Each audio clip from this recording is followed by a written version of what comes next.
don't know if I ever met a person that at least heard about Warcraft but that didn't know about Arthas and the Lich King. Because of that, Wrath of the Lich King is often considered the golden age of WoW, and Arthas the best villain of the entire series. However, why is that the case? Why was Arthas such a great character, such an important one, a real threat to Azeroth, and how does he compare to contemporary villains such as the Jailer? If you ever wanted to collect monsters, breed and combine them, you can do all that in Monster Legends. This video sponsor, a free-to-play game for both Android and iOS. Level up monsters, choose their skills and put their strategy to the test in action-packed battles with PvP and PvE with new events available every week. Use my link in the description and get $30 worth of rewards, 50k food, 300k gold and 10 gems if you download until October 24th.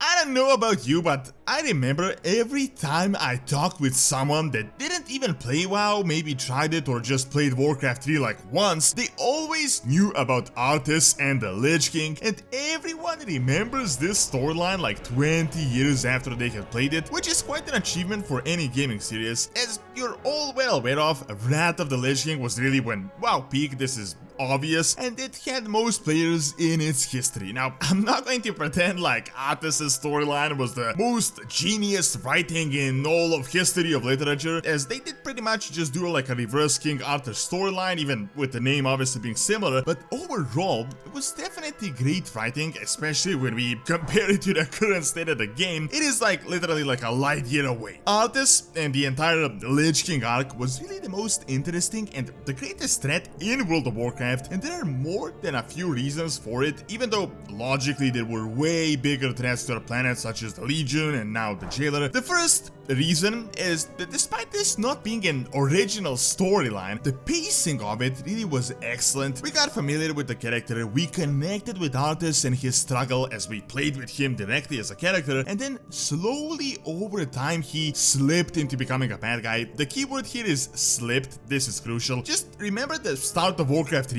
Blizzard really made it quite subtle. They weren't just like straight out just telling us, like explaining the story, they kinda made us experience it. Arthas was like the archetypical warrior prince who was obviously attractive, loved by his people, strong, and he actually was and indeed a virtuous person. Flawed, but ultimately he was virtuous, he cared for his people. It really was not at all obvious from the start that the prince would become the Lich King, and his path into darkness was as organic as it gets. For example, while Arthas was obviously righteous, it was clear that he did have some flaws in his seemingly idealistic appearance. Most importantly, he was hot-headed, kind of arrogant, but not at all being obnoxious. Like, this was kind of a flaw, but it was not like terrible. It's like his flaws were there and Uther, his teacher, was trying to taper them, and Arthas was actually listening to him. He was teachable, but they didn't seem like they would just draw him into complete madness. Then as we played Warcraft 3, we kind of went on a mystery adventure and we started learning more and more about this plague of undeath. Once again, this entire undeath concept is not really original. It is kind of very worn out in fantasy overall, but they did make it really great. We started learning about these cultists. We came across this Kel'Thuzad guy, which seemed like he really knew what was going on and what he was doing. And slowly but surely, Arthas started getting more and more mad, like this righteous type anger that came from a noble position of protecting his own. Then, as we learned more and more, we realized that damn, this mysterious dark threat in the unknown north, like the unexplored continent, seems like this is just invincible. Like, there is nothing we can do. Like, we're fighting them, we're doing our best, and there is literally no answer to these obstacles that they put before us. What even made this threat more real is that Ner'zhul seemed like he had a cheat code for Arthas, as if he knew like the every fiber of his being, and he played on his minor flaws and made them the size of a continent. Slowly but surely, Arthas started becoming more and more desperate, zealous, and he got into a mindset that he would do whatever it takes to save Lordaeron. Over time, he grew colder, but he was still Arthas and human, and from this perspective, it is entirely realistic that if he just slowed down, listened to his peers, and stepped back a bit, he could have entirely averted his tragedy, yet he just went forward and forward. he got hyper-focused on Frostmourne, which in turn twisted his soul and turned him into exactly what he was fighting against. His purpose did like a 180 without him even realizing, and over a short period, he went from saving his people, being this idealistic prince, to literally destroying his kingdom as an undead, killing his father, and embarking on an absolutely ruthless campaign to become the Lich King, just grabbing power and to wipe out everything he ever held dear. However, what is really important to note here is just how smooth this transition felt and how this wasn't just like a cartoon type villain, which I gotta say is kind of the case with the jailer right now. Arthas was not just a bad guy that just tortures everyone because he's a bad guy. He was a regular person that had actually debatable moral choices, such as the destruction of Stratholme, which was an entirely human dilemma where he was damned whichever way he went no matter what, and really that was the essence of a tragic storyline, a hero that became a villain. Then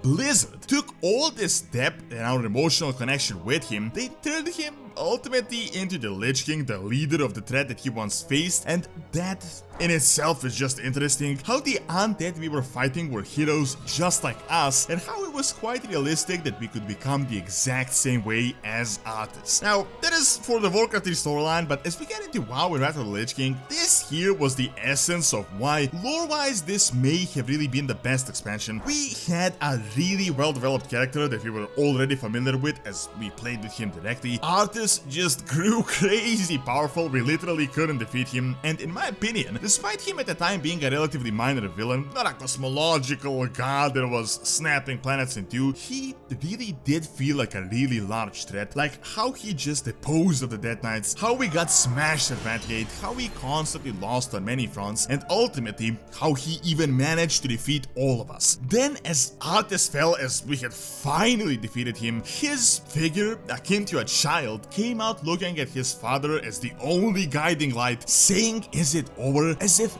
finally the virtuous prince is breaking away from this tragedy that he was thrown into, that he could not predict no matter what. And really, this is why he was such an excellent villain. They did take a relatively cheesy storyline, kind of known already, but with pacing, great character building and mystery, they really turned it into a masterpiece, in my opinion, at least in the gaming world. An organic story with a hero we played with turned into a villain that we felt bad about putting down, but really deep down we knew that that was the only way to go forward, and even Arthas himself knew he had to be put down, despite him doing his best to not make that happen. Now, contrasting this with the current character development, it is like that horse drawing meme where one side is detailed and the other isn't. Really, the jailer, which is obviously a way more important character, a universe-destroying monster, just doesn't seem nearly as threatening or interesting as if he keeps your attention as Arthas or the Lich King ever was, and really, this is because Blizzard did like a 180 on their actual writing. I know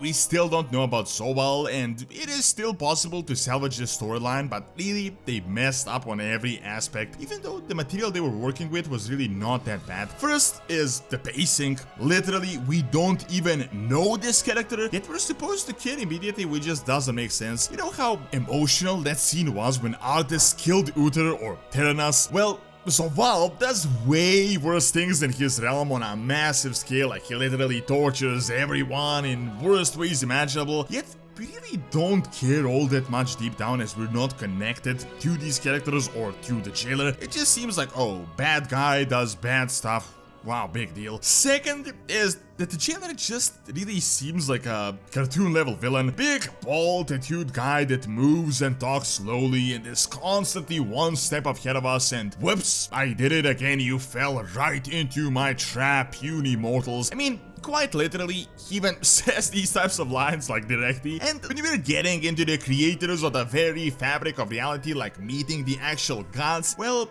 it doesn't really make them all that grand or all that scary or all that mysterious. Seriously, when you're standing right next to the jailer that is seemingly a mastermind of everything that manipulated Sargeras, it just makes him appear as the regular boss when we know everything about this. Just the mystery is not there. This narrative is similar to the storyline of the Old Gods and how once we learn more about the universe, they became a lot less interesting. Ultimately though, I wouldn't say the jailer is all that bad and the story itself has a lot of potential, but why Arthas was, in my opinion, the best villain of the entire series is because they just wrote it well. Sure, they worked with a relatively average material, but they managed through excellent writing, pacing, and character development to turn it into something that really keeps your attention, makes you think about it, and really, I hope at some point in the future we might get some lore akin to this, although I am aware that is not exactly likely. Check out Monster Legends with my link in the description and get your exclusive rewards before October 24th.